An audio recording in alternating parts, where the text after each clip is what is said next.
चिड़िया रैन बसेरा है, ना घर तेरा है, ना घर मेरा है। दोस्तों यह कहावत हमने काफ़ी आत्माओं से सुनी भी है और काफ़ी आत्माओं को दोस्तों ये कहावत हमने सुनाई भी है।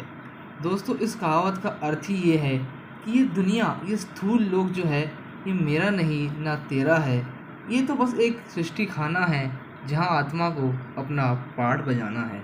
दोस्तों इसी बारे में आगे हम आज चर्चा करते हैं। दोस्तों हमने आज का टॉपिक भी ये है कि परमात्मा का जो है असली घर कौन सा है, परमात्मा कहाँ रहते हैं, भगवान कहाँ रहते हैं। दोस्तों जहाँ पे हम आत्माएं का हमने निवास स्थान जो पिछले वीडियोस में समझा था कि जो कि है परम धाम, वहाँ पर ही परम पिता परमात्मा शिव भी जो हैं वो रहते हैं। उनका भी जो घर है दोस्तों वो परम धाम ही है, वो उसका निवासी है, वो उसका एक तरीके से वहीं जो है उसका स्थान है और वो सदा वहीं रहता है। दोस्तों हम आत्माएं तो दोस्तों पाठ बजाने के लिए इस मनुष्य सृष्टि पर आके खेल खेलती हैं।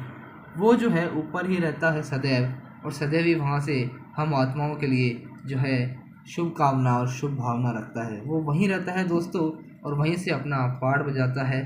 द्वापर और कलयुग में दोस्तों जो है उसकी एंट्री होती है, वहाँ से वो भक्तों की मनोकामनाएं पूर्ण करना चालू करता है, उनको साक्षात्कार कराने का कार्य चालू करता है।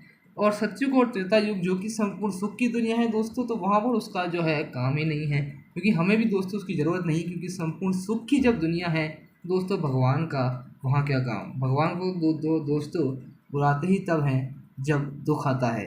इसके बारे में भी दोस्तों हम आगे डिटेल्स में जो आगे टॉपिक्स आने वाले हैं उसमें डिटेल में बात करेंगे कि क्यों ऐसा है कि भगवान वहाँ पर नहीं आता और यहाँ पर ही आता है। अभी संगम युग में तो दोस्तों उसका विशेष पार्ट ही चल रहा है, जो कि है इस पुरानी दुनिया को नई दुनिया में बदलने का और हम पतित आत्माओं को पावन बनाने का, हमारे विकारों को हरने का। ये दोस्तों जो है परमात्मा का मुख्य कर्तव्य है। उसका नाम दोस्तों हमने जान ही लिया कि इसका नाम है शिव अर्थात कल्याणकारी। दोस्तों एक और जो बात जो हमेशा जो है हमारे मन में आती है कि क्या परमात्मा को दोस्तों किसी ने देखा है, और हाँ देखा है तो कैसा दिखता है वो, उसके बारे में दोस्तों हमने पहले बात करी थी कि वो ज्योतिष स्वरूप जो है आत्मा है।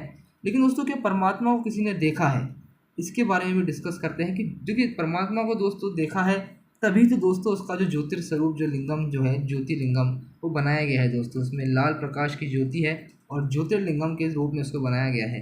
दोस्तों उसे इस आंखों से नहीं देखा जा सकता, उसको दिव्य दृष्टि से देखा जा सकता है। दिव्य नेत्र, ज्ञान का तीसरा नेत्र जो है दोस्तों, उससे ही उसको देखा जा सकता है दोस्तों। इसीलिए हम देखें भी तो भक्ति में हमने और जो शास्त्रों में हमने देखा है कि दिव्य दृष्टि को ही जो है महा मंत्र दिया गया है, कि महा जो है वरदान जो है वो है दिव्य दृष्टि का मंत्र। दोस्तों उस दिव्य दृष्टि से, उस दिव्य चक्षु से ही परमपिता परमात्मा शिव को देखा जा सकता है। दोस्तों उसके लिए भी काफ़ी ज़्यादा है वो साक्षात्कार होता है, जिन आत्माओं को उन्होंने देखा है, काफ़ी आत्मा उन्होंने देखा भी है साक्षात्कार के द्वारा, और इसीलिए दोस्तों उसका रूप भी बनाया गया है। लेकिन दोस्तों देखना या ना देखना उसमें भी दोस्तों एक बात है कि दिखे या ना दिखे, लेकिन उसका जो चित्र है वो हमारे आंखों के सामने है कि कैसा वो दिखता है, वो तो हमने देख ही लिया है। हाँ अनुभव करना है तो दोस्तों उसके लिए है योग की शक्ति, मेडिटेशन की शक्ति। उससे हम अपनी शक्ति इतनी बढ़ा सकते हैं, अपने मन बुद्धि को इतना सूक्ष्म कर सकते हैं कि हमें भी उसका साक्षात्कार हो जाए। लेकिन दोस्तों एक वो तो अलग टॉपिक ही है, लेकिन उसका जो है उसको देखा गया है तभी तो दोस्तों उसका जो है चित्र बनाया गया है। कोई कोई दोस्तों आत्माएं भी बात करती हैं कि परमात्मा की सिर्फ अनुभव की चीज़ है, उसे देखा नहीं जा सकता, उसे तो दोस्तों सिर्फ अनुभव किया जा सकता है, उसका कोई रूप नहीं है। दोस्तों देखिए अगर हम एग्जाम्पल के तौर पे लें तो वायु को भी अगर हम देखें दोस्तों, तो वायु भी जो है दिखती नहीं है, उसका भी हम देखें तो कह सकते हैं कोई रूप नहीं है, लेकिन दोस्तों वो भी है उसका एक तरीके का, उसका जो है उसका भी हम देखें तो रूप है।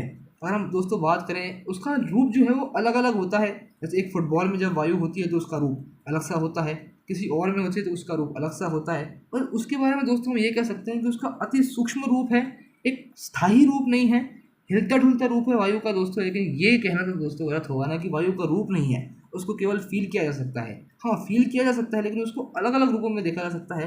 वैसे ही दोस्तों परमपिता परमात्मा शिव का भी जो है अति सूक्ष्म ज्योति स्वरूप रूप है, जिसको दिव्य नेत्रों से ही देखा जा सकता है दोस्तों। तो अगले वीडियोस में दोस्तों अगली अगली मिस्ट्रीज आने वाली हैं, उसके लिए बने रहें। ओम शांति।